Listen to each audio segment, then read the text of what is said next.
Hello, welcome to my YouTube channel. Today's short video is about the instrument cluster or the dashboard. So I'm going to switch it on and just show you what all of these things mean now.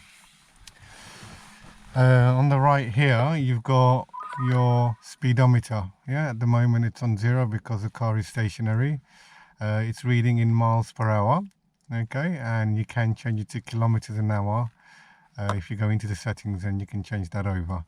Underneath it here you've got your fuel gauge. It shows you how much fuel you've got in the car.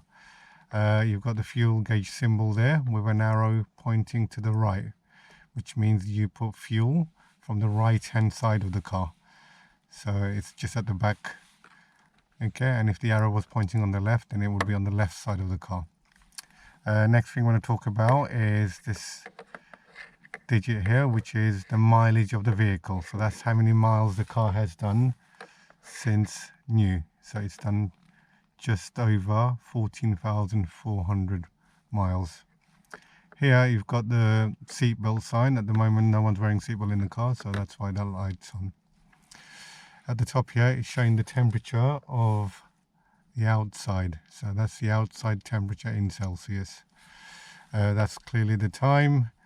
This symbol shows us the engine's off, so that's the amber light for the engine. This is showing us the parking lights on, which is correct. The parking light is on at the moment. Here is showing you the trip computer. The trip computer you can use to measure distances from A to B.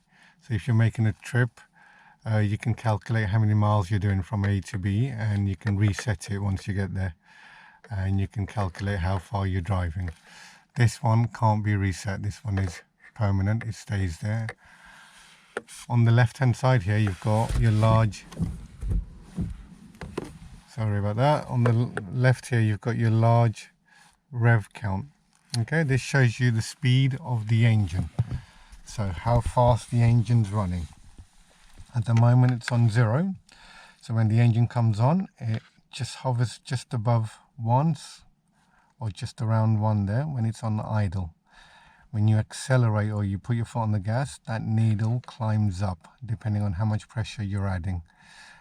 Okay, so that's your rev count, and I'm just going to show you quickly. I'll start the car up and I can show you how it looks when I switch the engine on. So this is with the engine on. You can see the needle has climbed up and it's going to stay there, but if I accelerate, so now I'm going to put my foot on the gas, and you'll see that it does move depending on how much pressure I'm adding. Okay, just underneath that is the engine temperature. So at the moment it's reading 0 degrees because I've just switched the engine on. If you give it a few minutes it will get to about halfway point, which is probably where it should be. If it's too hot it will climb up towards the red, and you shouldn't probably drive. Let the engine cool down.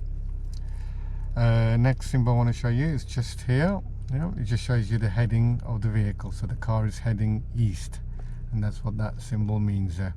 Okay, hope you found this video useful. I will make more short videos about other instruments and other functions on the car. Thank you for watching. Bye.